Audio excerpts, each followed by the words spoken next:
একটি পুরানো বাড়ি ভাঙার কাজ চলার সময় ওখান থেকেই উদ্ধার হয় পিতলের কালী মূর্তি। স্থানীয় বাসিন্দারা মূর্তিটিকে ওখানে এক জায়গায় রেখে ধূপধুনো দিয়ে পুজো করতে শুরু করেন। এমন চাঞ্চল্যকর ঘটনাটি ঘটেছে বীরভূম জেলার সবলপুরের নিচুপট্টি রথতলা এলাকায়। এখানে থাকা পুরানো বাড়িটি যিনি কিনে নিয়েছেন সেই বাড়ির মালিকের পক্ষ থেকে বাড়ি ভাঙার কাজ শুরু করা হয়। এবার বাড়িটি ভাঙতে গিয়ে সেই বাড়ির মাটির ভেতর থেকে মিলল পিতলের একটি কালী মূর্তি। আর ওই খবর ছড়িয়ে পড়তেই চাঞ্চল্য শুরু হয়।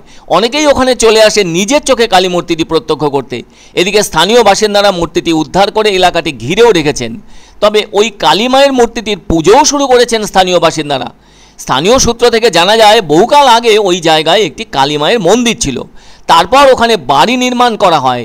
বাড়ি তৈরি হলেও ওখানে কেউই থাকতেন না। দেখতে দেখতে ওই বাড়িটিও পুরানো হয়ে ওঠে। এরপর বাড়িটির মালিকানা বদল হয়। ফলে বর্তমান মালিক চাইছেন বাড়িটি ভেঙে ফেলতে, যে কারণে ওই বাড়ি ভাঙার কাজও শুরু হয়। আর ওখান থেকেই উদ্ধার হয় পিতলের একটি কালী মূর্তি। এমনিতেই সত্যপীঠের জন্য খ্যাত হয়ে আছে বীরভূম জেলা। তার কারণ এই জেলার ভেতরেই রয়েছে বেশ কয়েকটি সত্যপীঠ।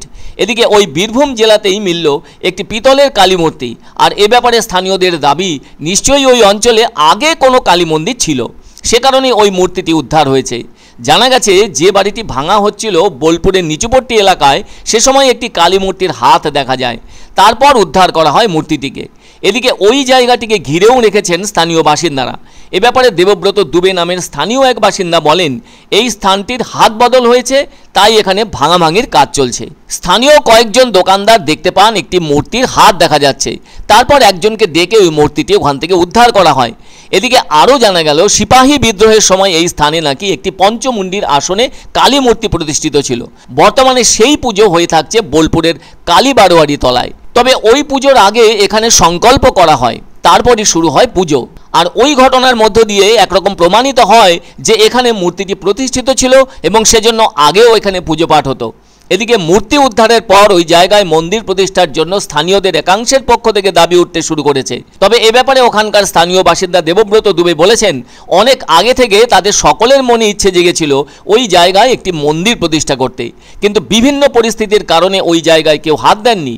তবে এই ভাঙাভাঙির কাজ চলতে থাকায় মা যেন স্বমহিমায় নিজের জায়গায় ফিরে এসেছেন। আরও জানা গেছে একটা সময় ওই জায়গার মালিকানা ছিল পূর্ব বর্ধমানের মেমারির এক পরিবারের হাতে।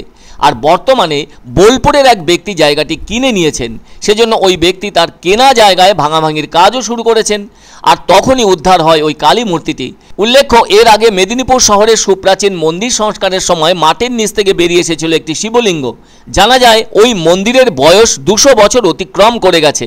সেই মন্দির সংস্কারের সময় সেখানে প্রতিষ্ঠিত শিবলিঙ্গ সাময়িকভাবে অন্যত্র স্থানান্তরিত করার জন্য খোঁড়াখুঁড়ি শুরু করেছিল শ্রমিকেরা। আর ওই সময় প্রতিষ্ঠিত ওই শিবলিঙ্গের নিচে আরও একটি শিবলিঙ্গ পাওয়া গিয়েছিল। সে যাই হোক, এবার অবশ্য বোলপুরের নিচুপট্টি এলাকায় মিলল পিতলের একটি কালী মূর্তি। বর্তমানে হাত বদল হয়ে একজন ভাঙাভাঙি করছিল। তো এখানকার স্থানীয় কিছু 2-4 জন দোকানদার তারা সকালে একটু ধূপধুনোর গন্ধ পেয়ে এদিকে তাকিয়ে দেখে একটি মূর্তির হাত বেরিয়ে আছে। পরে আমাদের এইখানকার স্থানীয় একটি ছেলে ব্রাহ্মণের তাকে ডেকে তারা এই মূর্তিটি উদ্ধার করে।